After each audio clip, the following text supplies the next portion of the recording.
Here we go. Well, let's go ahead and get started. Well, thank you all very much for being here. This is our second now virtual workshop for the Arise project. It's kind of building off of some of our in-person workshops as well. So some of you may have attended one of our previous workshops or meetings. For some of you, this may be the first time.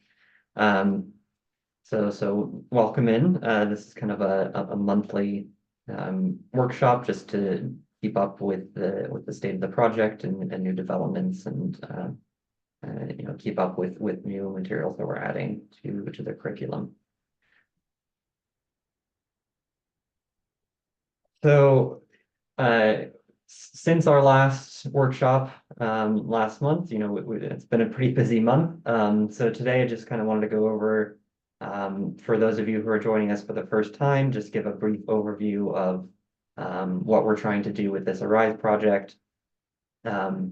We just kind of wrapped up an in-person instructor workshop at the Allen Telescope Array up in Northern California, so we can give a brief recap of what took place there and what we learned from that workshop. Kind of talk about some new updates and next steps for the projects. And then we can transition to looking at some new materials that have come online in the last month. So look a little bit at our Mars Orbiter and Search for Technosignatures lab, as well as a set of labs that involve and receiving the transmissions from weather satellites and decoding them into real-time images of Earth from space. And that'll open it up to everyone else for questions and discussions. So just as a recap for those of you who are joining us for the first time, Arise is it's a curriculum project designed to bring hands-on education surrounding various topics in the search for extraterrestrial intelligence into college classrooms. Now, we've been primarily focusing the impact of this curriculum on kind of non-research institutions because it's really where we saw the greatest need.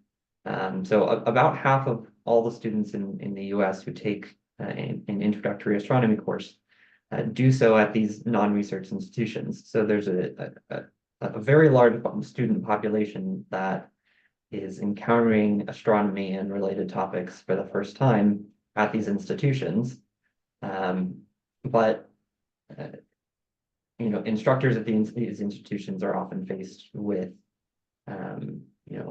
lack of accessible tools and access to resources that can help make their educational experience for their students better. So that's where we wanted to focus our attention, is providing these resources and tools to instructors at community colleges and small liberal arts colleges that have this really big impact on the student population that can use an influx of some of the resources that we have access to here at the SETI Institute. So, one of our real goals is to make real science accessible to students, to give people, a good understanding of what scientists actually do and actually let them do some of the science with access to world-class instrumentation. And one of the things we'll talk about kind of throughout this project is we really want this curriculum to work as well as it can for the instructors who are using these materials. So we want everything we develop to be, built with instructors and constantly taking in feedback from instructors to make it work as best as it can for the people who are actually using this material. And again, we want to provide that hands-on experience for students that can actually work with real instrumentation and real data. So I kind of codified our main goals and guiding philosophy into four main points. So we want to introduce a wide range of topics, all with that engaging backdrop of SETI. So the search for extraterrestrial intelligence is a highly interdisciplinary field. It kind of brings together astronomy and physics and data science, signal processing, engineering, all the way to philosophy, right? So it brings together all of these topics, and it's been shown that topics in the search for life outside of Earth are very engaging to students. So our goal is to introduce a very wide range of topics that are involved in this kind of research in a very hands-on way in order to engage students. We also want to emphasize that hands-on aspect. So whenever possible, giving you and your students access to real data and real instrumentation that they can work with in a very hands-on way. Again, one of the main goals of this project is to kind of overcome some barriers that may limit access to a lot of these resources for both students and instructors. So we want to make sure that everything that we're building and developing, we provide completely for free and easy to access for anyone that's interested. And really kind of bringing that all together, we want to make some of these advanced topics both accessible to a wide audience and engaging for students. So one of the key tools that we use in our curriculum is actually access to the Allen Telescope Array. So for those of you who aren't familiar, the Allen Telescope Array is an array of 42, so soon to be 43 radio telescopes out in Northern California. That's used for astronomical research. But one of the things it's most famous for is that it's the only radio observatory in the world that's been purposely designed for doing SETI work for searching for extraterrestrial intelligence. So like I said, there's an array of 42 radio telescopes. We actually have one of them pulled off of the main observing backend, and we can work together with the Allen Telescope Array team to reserve one of these telescopes for educational purposes. And so we can actually bring live observations from world-class instrumentation into your classroom in real time. Now, I don't know if any of you have ever run a radio observatory, but typically these systems are kind of built by radio astronomers and for radio astronomers. And so we really wanted to kind of lower that barrier to entry for accessing this kind of equipment. So we've been working on systems that make access to the observatory much easier. So for example, here you can see we have a very easy to use graphical interface that allows students to control the observatory or one of the telescopes here with just a couple of presses of a button. So each of these user interfaces are designed specifically for each lab to do just the observing that is required in that specific lab. So you can take care of all of the calibration, everything in one button, and it all happens behind the scenes. And then everything else is very easy to control. And I'll mention this later. We're also working on systems to be able to stream data live out of the ATA onto the students' computers. And this really opens up a lot of doors for doing astronomical labs. So they can, for example, look at the emissions from satellites. You can map the galaxy in 21 centimeter hydrogen. You can even go pick up the signals from Mars orbiters. And these are just a few of the examples of things that you can do with access to the Allen Telescope Array. So we recently, just in the past week or two, wrapped up our second in-person workshop at the Hat Creek Radio Observatory. We had about a dozen college professors from around the country out on site for 3 days of working with the ERISE curriculum, getting to know the site. And so I'll kind of share a brief recap of what was happening during this in-person workshop.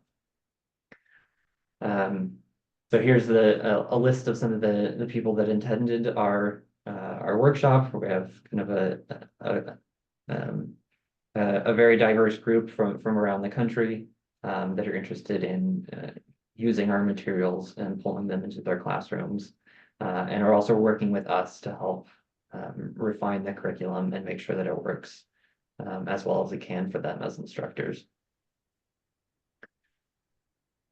So we did quite a bit over the 3 days that this workshop was happening. You know, obviously we're hosting this at the Hat Creek Radio Observatory, so we spent quite a bit of time looking at the instrumentation that's there on site, the Allen Telescope Array and the chime outrigger.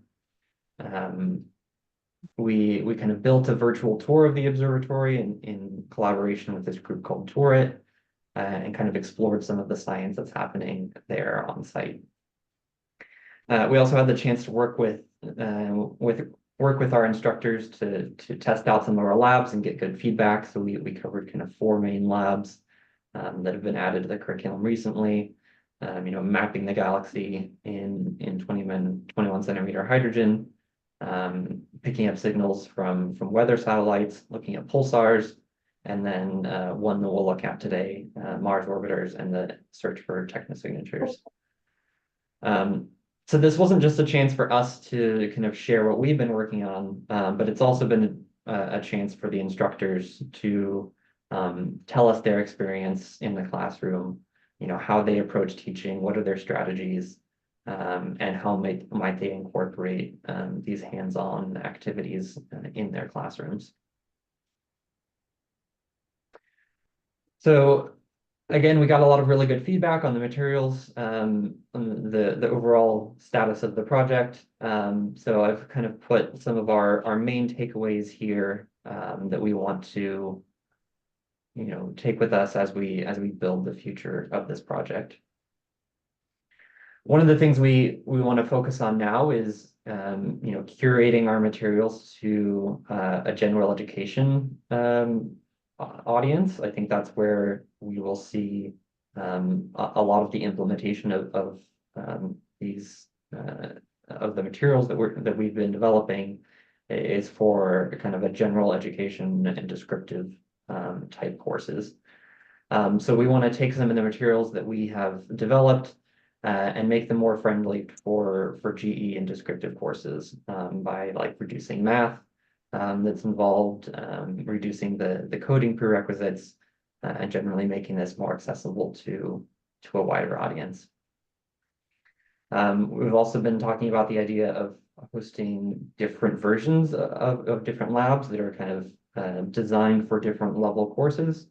So we're kind of actively working on adapting some of the materials we've already developed to work better even at the high school level and for general education courses, as well as kind of physics and astronomy major courses and potentially even more advanced topics. One of the things that we really want to emphasize as we're going forward is reducing the need for this specialized software and setup. You know, we want to make this as student friendly as we can. And so we don't want to have people, you know, having to download or install these specialized software. So one of the things that we make use of quite a bit is GNU Radio.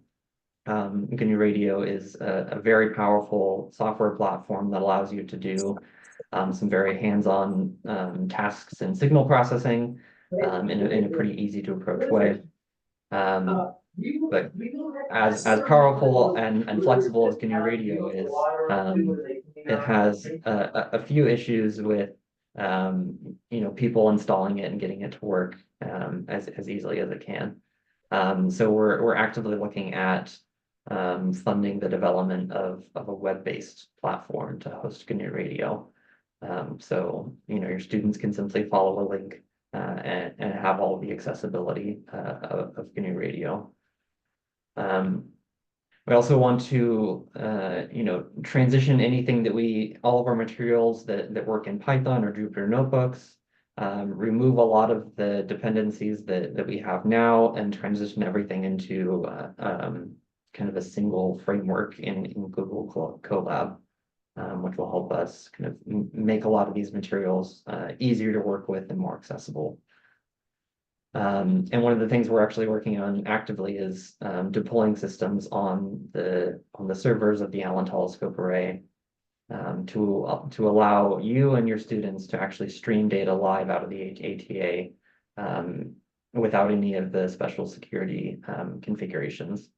So typically when I've been in classrooms teaching this before, I have everything set up on my computer so I can run the observatory and stream data locally to my computer. But we want to open that up so that anyone that's working on one of these labs can actually access real-time data from the Allen Telescope Array. One of the other things that instructors highlighted during this workshop was that it would be good to have some short demos to kind of accompany the full labs that give short introductions to some of the core topics. So instructors can easily slot these into their existing courses so they can employ hands-on education in some of the foundational topics that are involved. Another thing that kind of came up that interests both us and the instructors is kind of working with all of you to create student research opportunities. This would be a collaboration between the SETI Institute and the ARISE team and you as the instructors to kind of give your students the ability to take things a step further and actually engage in real research with the Allen Telescope Array. And one of the things we're also looking at doing is, quite a few of the instructors that we've been talking to over the last few months largely teach online or asynchronous courses. And so we want to look into developing full modules and labs in platforms such as Canvas, which will allow people to still give their students that hands-on experience, even in that online or asynchronous format. So I want to transition now to talking about a few of the new labs we've developed. So before I get into the next lab, I will turn it over to the ARISE Project's PI, Vishal, to give us a brief introduction to Technosignature and SETI Science. Thanks, Joel. Hello, everyone. I hope all of you have sort of a wonderful 4th of July weekend. Thank you all for calling in. We are very excited to work with you. Some of you have already attended our previous workshop, so you probably know some of the things that we are working on.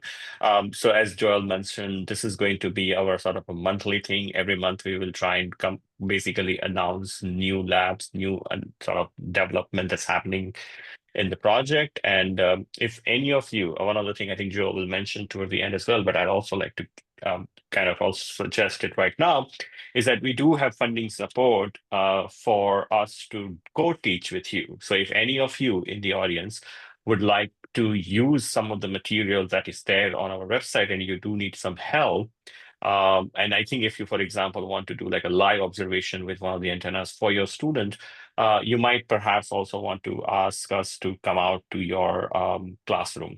So we do have funding support to travel to colleges and also purchase equipment for your students. So we have funding to purchase these small RTL SDR dongles. We can purchase a couple of those and we can distribute to your students. And yeah, by that, we can also do like a little bit of a hands-on labs before we jump into like a live demo with a big real radio telescope. So do get in touch with me or Joel if you are interested in using any of the material that we have on our website. I already put a link in our chat about the website. So if you want to go over it, that would be a good place. So let me go over very briefly, because the next lab that Joel is going to introduce you is basically detecting a signal from Mars. This can be very exciting thing to do with your students. You can do it in two ways. If you plan your lab at the time when the Mars is up in the sky, we could basically allocate some time for the with one of the antennas if we work in advance. And we can do this as a live observation. So actually, at the time of your lab, if the Mars is up in the sky, which it is probably going to rise in the afternoon right now. So it's a good time if you're doing a day of the, I mean, obviously most of the labs are going to be in the daytime, but like we can plan something like this for the next couple of months. So this would be nice for kind of doing a live demo with your students in which you can show them like how a typical radio telescope receives the antenna and what exactly people are doing in the field of SETI. So for that, we do have some modules on our website called SETI Around the World, which kind of gives a brief overview of it. But I also give you, I may not all of in the audience will be familiar with what exactly people are doing in the field of SETI. So I thought it'd be a good idea to just give you a very, very short, maybe 5 or 10 minute introduction before we jump on to the real data coming from the Mars. So let me go over a couple of slides. So again, these slide decks will be available on our website as well. So you should be able to use any of the material that we are presenting here to your student as well. I mean, SETI currently as is completely changed. Like, I mean, if 15, 20 years ago, we didn't really know about such a ubiquity of the existence of extrasolar planet, and now we know. Like we can more or less say that almost every star we see in the night sky have planets around it. So the question of like searching for life becomes even more interesting because there are more real estate out there where potential for life to basically arise and evolve are far more. So that's the whole kind of a motto of the SETI Institute. Like the SETI Institute is focused on all the basically terms of the Drake equation. For those of you in the audience who are not familiar with the Drake equation, it is just simply states the number of possible intelligent life forms in our Milky Way or in the universe, through which we can perhaps be able to establish some sort of like evidence. So they have developed like some kind of like a radio technology, for example, and we will be able to detect evidence of them. This can be, I mean, one can use the Drake equation as a sort of bedrock and formulate other terms, for example, like searching for exoplanets, searching for finding biosignatures and things like that. But in general, it's just a multiplication of various probabilities of basically combining things together. We are already making a lot of strides in detecting biosignatures. JWST, for example, would be quite interesting instrument, which is already making good progress in detecting sniffing the atmosphere of exosolar planet. But what about technology? I mean, JWST is great, but it is still limited to only a certain distance from us. You can't detect biosignatures from things that are very, very far away. So that's a challenge. And what we essentially like to ask this question is like, what about technologically advanced life? I mean, obviously, with detecting biosignatures, it will not be a very clear-cut evidence of life because you can always have an abiotic process creating some kind of like a biosignature. So this is still under a lot of debate. But as we know on Earth, so if we have biology, if we have life, it eventually evolves to be an intelligent life. Life finds a way, even if they get destroyed multiple times. So there is a possibility of existence of intelligent life if there is enough a number of planets, enough number of potential places where life could, rise and survive and thrive. So that's what we typically call technosignature. Technosignature is this broad term similar to like biosignature, but here we are trying to detect evidence of technology by extraterrestrial life. There are multiple examples of it. I obviously won't be able to go into each of them, but you could perhaps be able to reference this. I mean, you can talk about like Dyson sphere, like extremely advanced civilization might run out of the energy resources on their own planet. So what they could do is they build like an enclosure around their parent star to harness all the energy that is output by the star. That's huge amount of energy that you will be able to get Like if you're using like I mean, think about us, like if we keep advancing at the rate we are, our energy requirement is also going to go exponentially higher. Even let's say if we are trying to develop some high efficient AI, I mean, they all consume energy. Like where do we get that from? The nearest source of energy for us is our nearest star, right? So we will definitely look at that might be the future for us as well. So it's sort of not a high extrapolation to consider this idea that somebody might build like an enclosure, not a complete enclosure either way. I mean, you can build like giant sails in sky, which taps the energy from the parent star for use by the technology. And there are already existing programs that are currently searching for this. So that's an example of technosignature. The other technosignature are like, things that we produce by our own technology, electromagnetic waves, like lasers, radio waves. These are also examples of technology that we have developed on our Earth, and we basically transmit all this all the time. Radio waves have been leaking from our planet for the last 60, 70 years since we kind of first started using it, and they are already traveling in space. So there's this bubble of radio emission that's expanding with time, and it's basically encountering more and more stars as time goes by. Similarly, I think the idea can be reversed, that if we have an extraterrestrial civilization out there using radio waves for their own kind of purpose, that radio waves will also leak in space and you could still detect it I mean, even if they are further away, I'll come to that in a minute, how far we can detect it. But you can give this example to your kids, to your students, and ask this question, like, what do you think is the likelihood of us finding an advanced life in our Milky Way? And you can do a very simple statistical calculation. Like you can basically take the volume of our Milky Way and like to just use the Drake equation and say, okay, let's use a different terms of Drake equation. And we can say we can divide the basically galaxy into this small volume. Say what is the likelihood of finding more than one civilization in a small volume of D, and that D is nothing but volume by the number, right? So like if so, that means that if you have more n number of civilization, then you will be able to find more close by to you, right?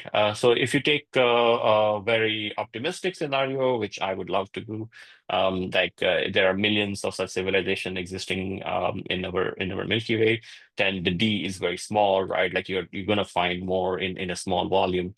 But if, for example, if there are less than like 10 advanced civilization, then the next one that you would be able to find, like the D is going to be very big, and you will find maybe in a 10,000 light year distance. But that's not discouraging, at least for the kind of thing that we are looking for. Like in radio, we have a way of detecting life at a very far over distance. So again, this video will be there online, but I mean, what it's trying to show you is that if you have an extrasolar planet which have life on it, which develops technology, and over time it develops, radio waves, when some kind of over time they no longer exist and there is no more radio waves coming out from it, but the shell of these radio waves are still traveling in space. If you have multiple of these kind of civilization transmitting radio waves for from sufficiently long enough time, we here sitting on Earth will perhaps be able to receive it using different radio telescopes. So we actually use, I'll just skip that because it's kind of a bit complicated, but what we want to kind of address is that um, there are different kinds of radio leakage radiation that we typically use. One are basically high power transmitter radars. So Arecibo, which is no longer operational, but there are other radar signals as well we use on Earth, which transmit very powerful radio waves that you can use to detect asteroid, for example, in our solar system. Now, these radio waves are so powerful that if you have a same scale antenna on the other end of the Milky Way, you can detect it. So even if there are less than like a 10 or less than few civilization in our Milky Way, they are producing radio waves that are as powerful as like planetary radar. We do have a technology to detect it. That just is mind-boggling to think about. Like we can easily detect them. So that's why the entire effort in the field of SETI is, looking for these kind of signals, and there's a huge amount of work that's been happening. On the other hand, we also have very weak kind of radio emission that we use, for example, like high power radio and transmission and also like the mobile phone. I'll skip that in a minute because we don't have a lot of time. Uh, So one thing that we're going to do in this lab that Joel is going to take over is the searching for this one particular class of signal that we produce all the time. So all the emission, all the transmission that I just mentioned, they always come with the signal, which we call a narrowband signal. And this is the holy grail in the field of SETI. This is what we've been seeing for the last 60 years we are searching for. So what exactly is this? Where this is a class of signal in which you concentrate a high amount of energy into very small frequency channels, only very few hertz. So far, we don't know any natural processes to give rise to signals like these. So if you do detect a signal like this is a very, very good evidence that it's produced by artificial processes because there are no natural sources which can produce a signal like this. So and hence, a lot of effort has been gone in searching for this. So I'll hand it over to Joel in a minute. But this is what we are searching for in the field of SETI. And we can do this in a very nice way. I mean, you can explain this to your students that this is what people are doing in the field of SETI, and we can really detect a narrowband signal from a non-terrestrial source. These are unfortunately not created by an alien civilization but it's by all our own space probes. So we have a bunch of space probes that are exploring our solar system. There are a couple of them on Mars. All of them, when they broadcast their transmission back, it carries a narrowband signal. So we have created one lab in which students will get access to antenna. They can observe the Mars, they can look at the narrowband signal. And if you go to our website, you can find there are a few things that they will be able to do just so that they understand what we are doing in the field of SETI. And by which you'll also be able to explain to your student like what exactly people are doing in the field of SETI. And like maybe you can also teach them about radio astronomy a little bit. You can talk to them about like radio communication, things like that. But I think that's all I wanted to kind of just briefly mention. And I'll hand it over to Joel for the next part. But yeah, maybe we can punt the question towards the end, Joel, or I think is there time to take some questions right now? Yeah, maybe we'll do questions right at the end. I'll kind of open it up as soon as I'm done here. Okay. Let me share my screen again here. Yeah, well, thank you very much for that intro kind of into technosignatures. I think it kind of it gives some good background for what this new lab is about. Just in the past few weeks, we've added this new lab into the curriculum where students can actually gain hands-on experience in detecting technosignatures, which sounds quite strange. We'll look at that in a moment. So maybe I'll jump over to talking about the Mars orbiters for a second, and then I'll kind of come back to this. So around Mars, there are currently 7 orbiting spacecraft. They're studying the planet and working as relays for some of the landers and rovers that are on the surface. And it turns out when you think about what a technosignature from life outside of Earth might look like, it turns out that the technology that we already have out in the universe, exploring places like Mars, are actually excellent analogs for the kind of signals we might expect to see. And so what we can do is actually use some of these Mars orbiters as really excellent technosignature analogs. And this is great because people can actually go out and reliably detect them. So the signals from a lot of these Mars orbiters share a number of characteristics that we kind of expect from a technosignature, from a radio technosignature. They're very narrowband, as Vishal was mentioning. That's kind of one of the hallmarks we look for. It's the most energy efficient way to transmit a beacon across vast distances. They show signs of data modulation, meaning that they are not only acting as a beacon, but they're also carrying important information. I think Vishal also mentioned this, that because they are not terrestrial, they are in a different frame of reference to us. They actually show a Doppler drifting frequency, which is another characteristic we look for in technosignatures. And we can actually localize these to the sky. So in fact, these are such good technosignature analogs that we actually use them to verify our algorithms that search through our data. So if we want to make sure that our search pipelines for technosignatures are working correctly, then we start them up and point the array at Mars. And if they're working correctly, we should actually get detections there.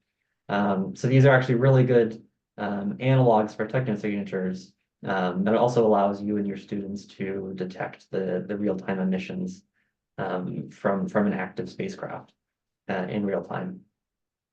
So there's a number of missions. I think we have a couple of them highlighted here.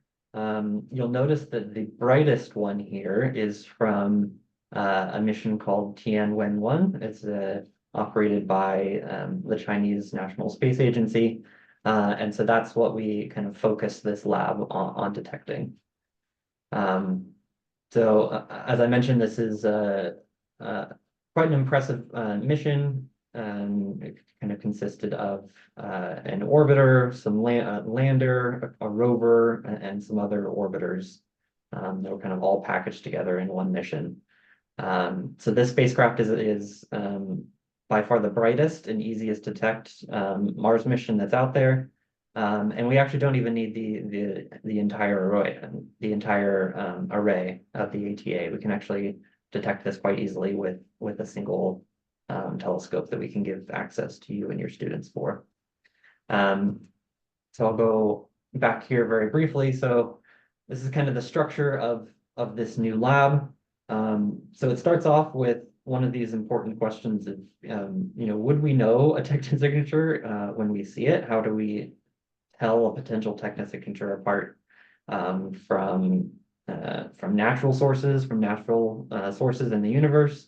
How do we tell it apart from interference that might be caused by technology here on Earth? And so we kind of start out in this lab with a signal classification activity where students are given different radio signals and kind of descriptions of what do natural signals typically look like, what does interference typically look like, and what do we search for in a technosignature? And they kind of have to classify each of these radio signals based off of these descriptions to try to hopefully identify the technosignature. We then move on to looking at actual real data of the transmissions from the spacecraft. So maybe I can pull this over here. Can you all see this plot okay? Is that working? Am I only sharing one screen? Yep, I see. Perfect, yeah. So this is a recording of the actual transmission from Tianwen-1. So we can actually have your students pull this up in Gamir Radio and actually measure properties of the signal so they can try to figure out what each of these signal components are used for. They can measure various properties of the signal, and it really gives them kind of hands-on experience with working with this data in real time.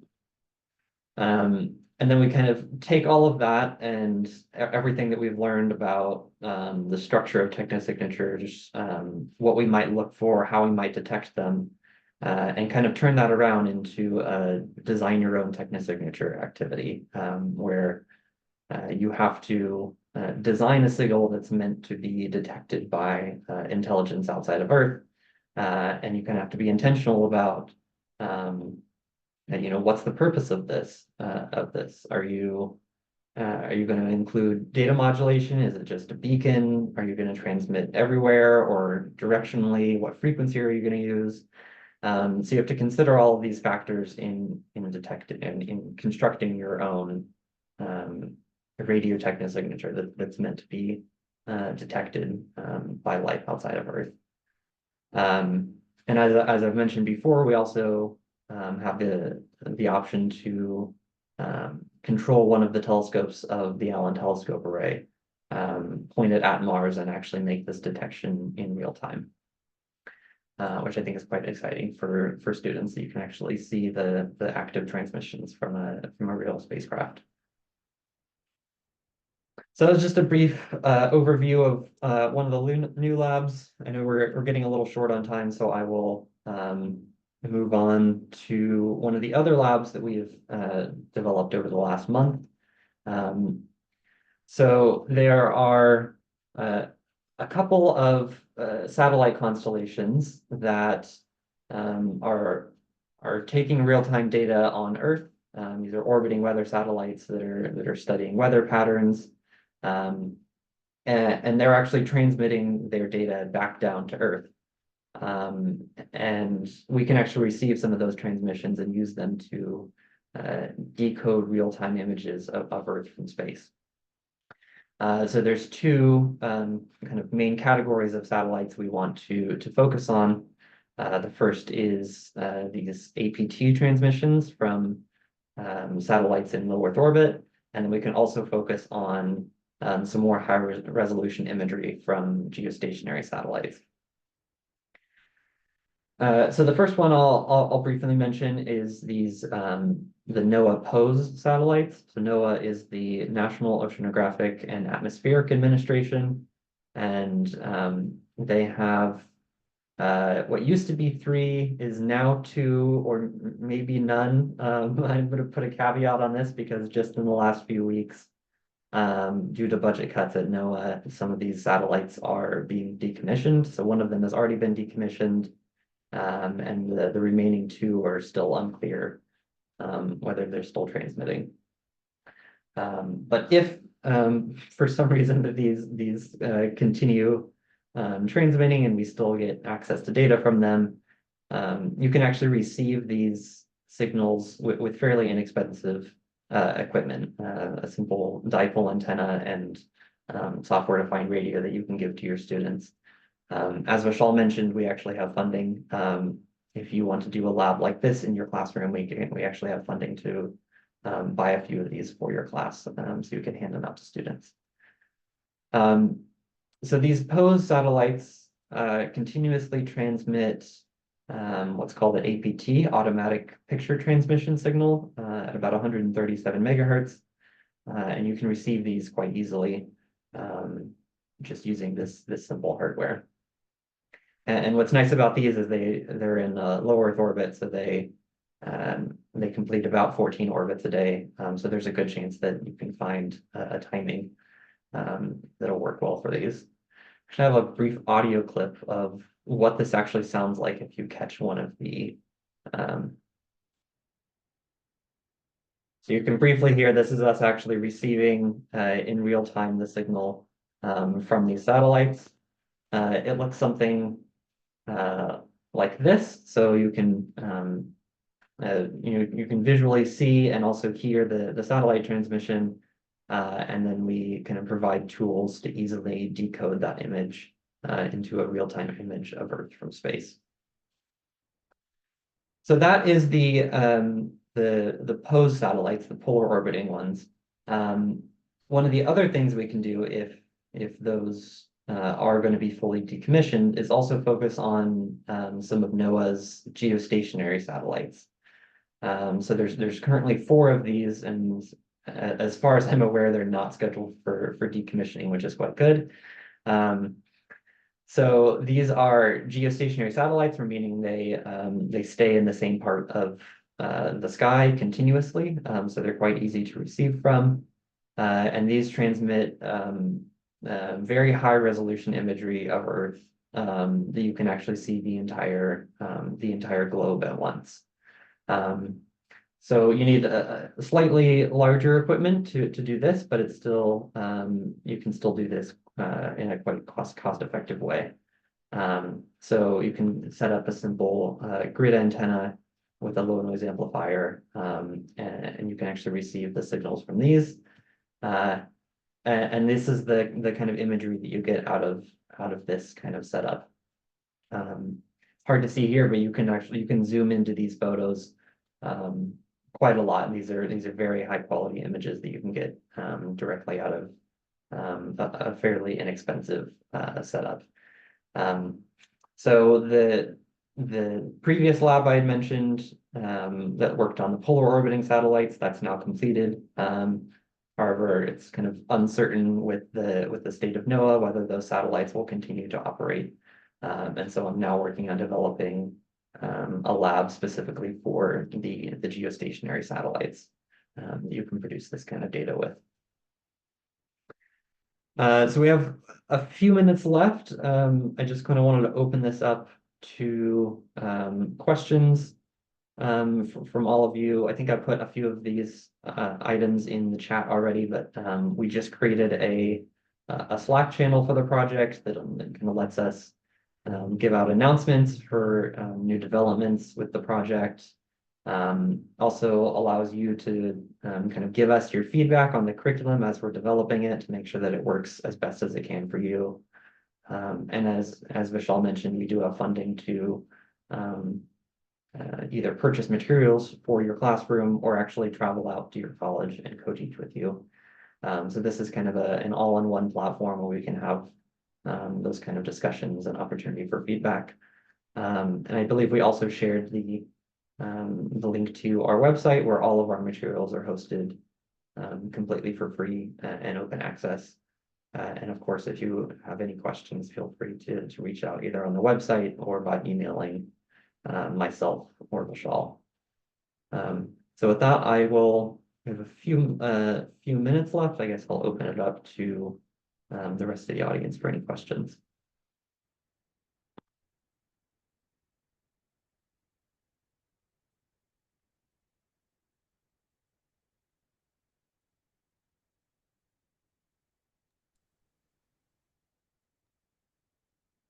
Also, if anyone wants to kind of work with us to create any new labs that kind of more aligns with what you are teaching, we are always kind of interested in developing more material.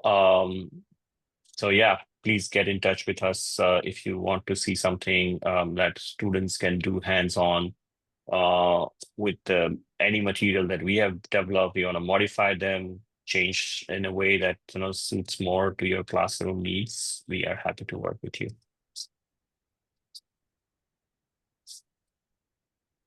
Yeah, thank you, Vishal. Yeah, that's one thing I probably should have included a slide on, but again, we want to work with you as the instructors to make sure that all of our materials are usable and applicable in your courses. And so that means if you have specific topics you'd like us to cover that would be applicable for your courses, we can definitely look into that. If you have unique needs and goals of your classroom, we can also adapt our materials to better meet the needs of you in your classroom. So we'll work with you on that as well.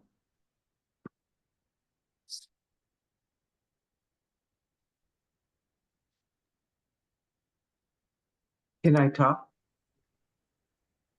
Yeah, go ahead.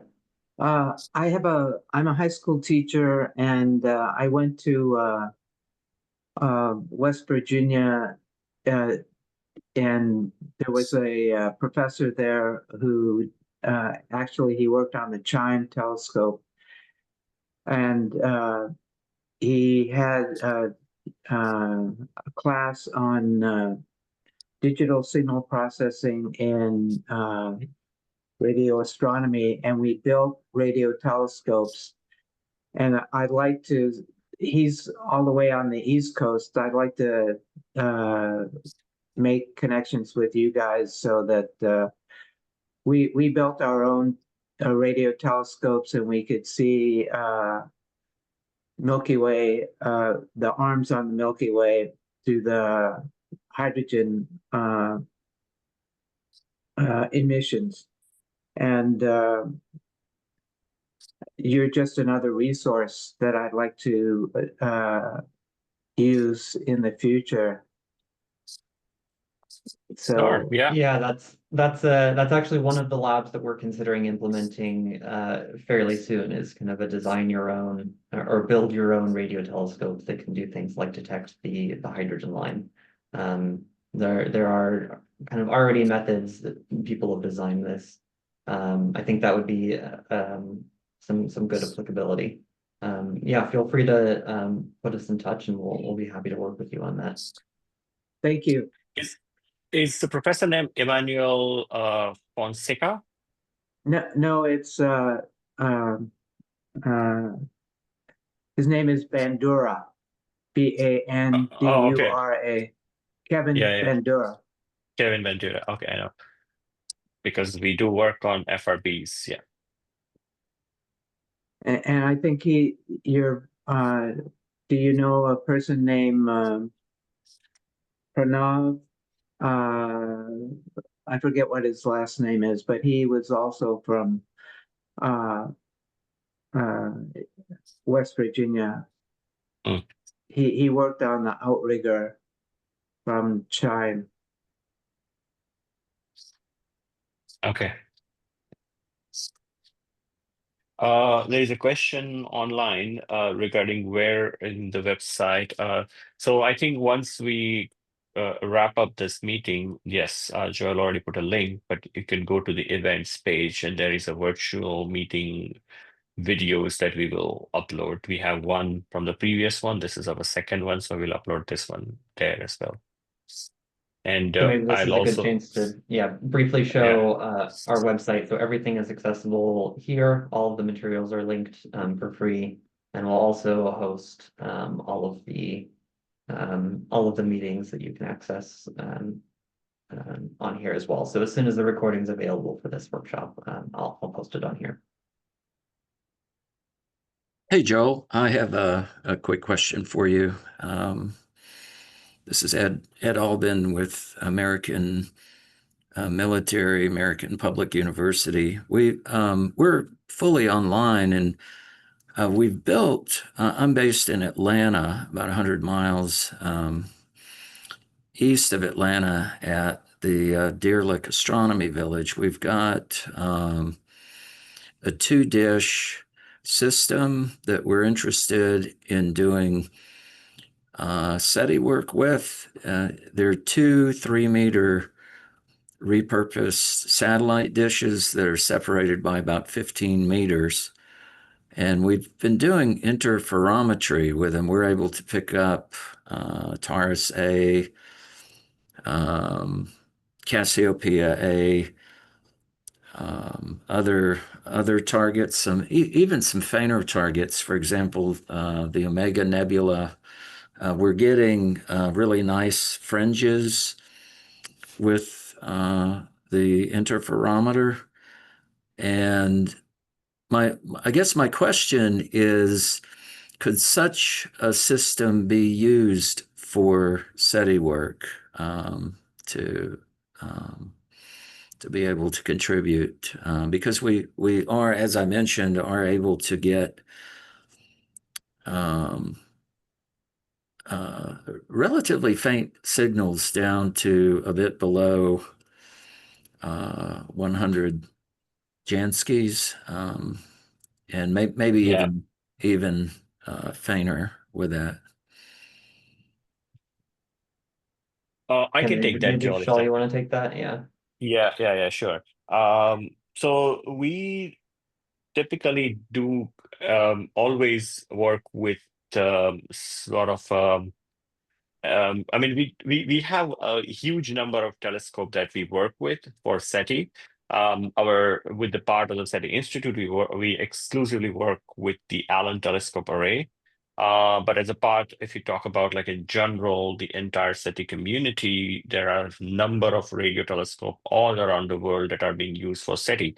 So as an individual researcher, of course, you should be able to use your dishes for doing SETI.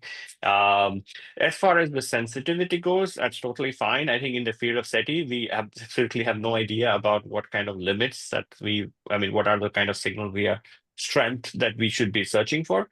The advantage of having smaller dish is that you have a huge field of view. That means you are actually sampling a large number of stars.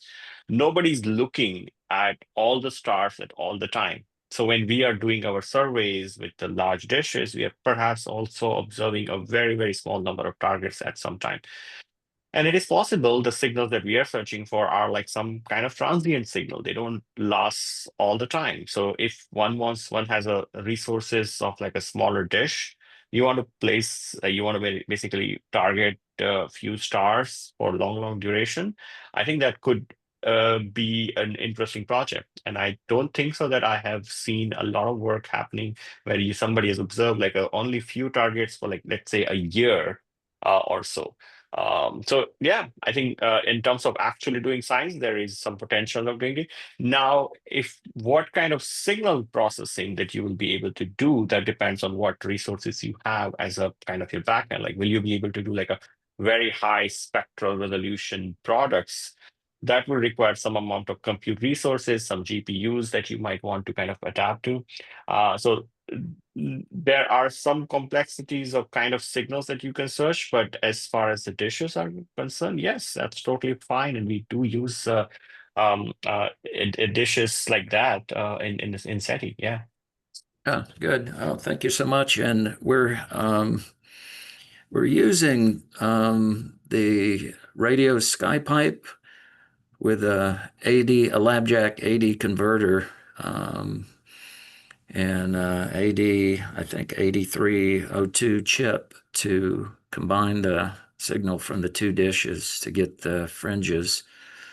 And that what you had mentioned, Vishal, is what we've been doing. Sort of a combination of just looking at stars as they drift across the local meridian as a transit telescope. And then also just doing sweeps at different altitudes, go for 24 hours and then move the dish by 3 degrees, like that. But I'm curious, with and it's pretty cool what you were showing today with being able to identify a techno signature, and I'm just curious what that would look like in terms of a two-dish interferometer that is showing fringes, how that signal would appear, for example, in our radio SkyPipe software. I don't have an experience on that software, so can't say that I can tell you top of my head. But if you want to send us some of the screenshot of what exactly the pipeline looks like, we could perhaps be able to kind of see what we can perhaps be able to kind of expect to see within your own pipeline. I'm not sure, although some of these pipelines can do very high spectral resolution products that we typically use in field of SETI, because that requires where you want to process a huge chunk of. I don't think so. You will have a very large bandwidth, but you need to process a lot of data to produce very fine frequency channel for the kind of signal that we are searching. Typically, these dishes, when you talk about like some of the commercially available softwares, they are designed to detect, like, let's say, hydrogen line. Now, hydrogen lines are pretty broad. They are kilohertz wide, so you don't necessarily need that kind of high spectral resolution. So they don't come equipped to do that kind of work, what we do in SETI. So you need a little bit of more extra bit of programming and coding to make it work for the SETI kind of signal searches. Right, that makes sense. We're using the Sawbird H1 LNA. We have actually for each dish 2 of those joined together to boost the signal. But Yeah, in addition to the the cool stuff that you're doing with the Allen array, it would be fascinating to be able to also use a small array. We're in a somewhat radio quiet zone, but certainly appreciate any information in this workshop that could help us reconfigure to make it more viable for radio astronomy, or actually for SETI work.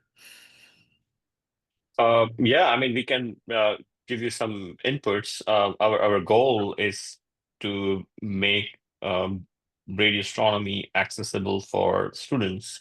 So as long Absolutely. as if you are kind of planning something that you would like to include as a part of your teaching material, as a part of your curriculum, then there is definitely an overlap. Yeah. Okay. All right. Well, thank you so much. Yep, thank you very much for joining, everyone. We'll stay in touch with any project updates, and we will hopefully see you again next month for our next virtual workshop. Right. Thank you very much.